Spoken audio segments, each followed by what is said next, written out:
Assalamualaikum warahmatullahi wabarakatuh. An-Nisa ayat 65. Maka demi Tuhanmu, mereka tidak beriman sebelum mereka menjadikan engkau, Muhammad, sebagai hakim dalam perkara yang mereka perselisihkan, sehingga kemudian tidak ada rasa keberatan dalam hati mereka terhadap putusan yang engkau berikan, dan mereka menerima dengan sepenuhnya.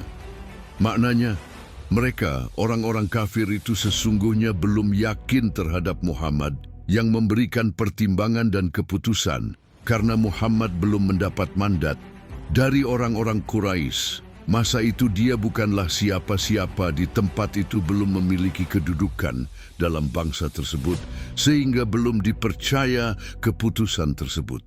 An-Nisa ayat 66. Dan sekalipun telah kami perintahkan kepada mereka, bunuhlah dirimu atau keluarlah kamu dari halamanmu, ternyata mereka tidak akan mau melakukannya, kecuali sebagian kecil dari mereka. Dan sekiranya mereka benar-benar melaksanakan perintah yang diberikan, niscaya itu lebih baik dan lebih menguatkan iman mereka. Maknanya bahwa sesungguhnya Muhammad itu tidak dipercaya kenabiannya atau perintahnya, keputusannya oleh bangsanya sendiri, karena dia bukan golongan pejabat atau raja dalam sukunya, maka tiadalah perintah dan keputusan itu mau melaksanakan, kecuali hanya sedikit yang mau percaya pada kenabian Muhammad dan mendengar dan melaksanakan perintah dan larangan dari seorang nabi lebih baik untuk menguatkan keimanan dan kepercayaan dari kenabian Muhammad, lebih mulia akhir kehidupan akhiratnya. Dan ayat 67, dan dengan demikian pasti kami berikan pada mereka pahala yang besar dari sisi kami. Maknanya, apabila mereka semua mau beriman dan percaya pada risalah kedatangan seorang Rasul pada kaum tersebut, mereka akan dapat pahala atau ilmu pengetahuan dunia wal akhirat yang lebih mulia dari isinya dunia. Akan tetapi, mereka, orang-orang tersebut, kebanyakan terlupakan oleh ego dan ambisi keduniawian semata.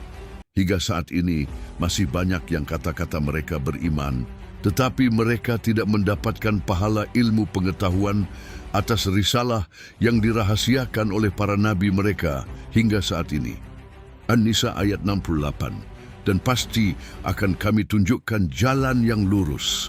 Maknanya pastilah bagi orang-orang yang beriman dan percaya akan mendapat jaminan jalan titian ihdinas siratal mustaqim pada saat mereka hidup di dunia, sehingga mereka tidak yakin lagi dengan jibt dan toghut atau janji dan ancaman. An-Nisa ayat 69. Barang siapa yang mentaati Allah dan Rasulnya, maka mereka itu akan bersama-sama dengan orang yang diberikan nikmat oleh Allah, yaitu para nabi, para pencinta kebenaran, orang mati syahid, dan orang-orang taat. Mereka itulah teman yang sebaik-baiknya. Maknanya, mereka orang-orang yang taat kepada Rasulnya pasti akan diberitahukan risalahnya, yaitu Allah. Maka apapun kehidupan yang didapati di dunia, mereka juga dapat kenikmatan di dunianya hanya untuk menikmati menitih jembatan ihdinas siratal mustaqim, atau dapat menyaksikan pohon sidratul muntaha dalam kembalinya ke surga. An-Nisa ayat 70. Yang demikian itu adalah karunia dari Allah yang Maha Mengetahui. Maknanya yaitu mereka mendapatkan penjelasan langsung ilmu pengetahuan lafal Allah dari seorang Rasulnya. Itulah sebaik-baik teman hidupmu dalam kesendirian berjalan menitih jembatan ihdinas siratal mustaqim ke surga yang dahulu kalian menginginkannya. Itu semua agar manusia berani melaksanakan dari perintah dan larangan dalam melaksanakan perjuangan hidup di dunia ini, agar tidak ragu-ragu dan tidak mendustakan perjumpaan mereka dengan Rasulnya. Wassalamualaikum warahmatullahi wabarakatuh.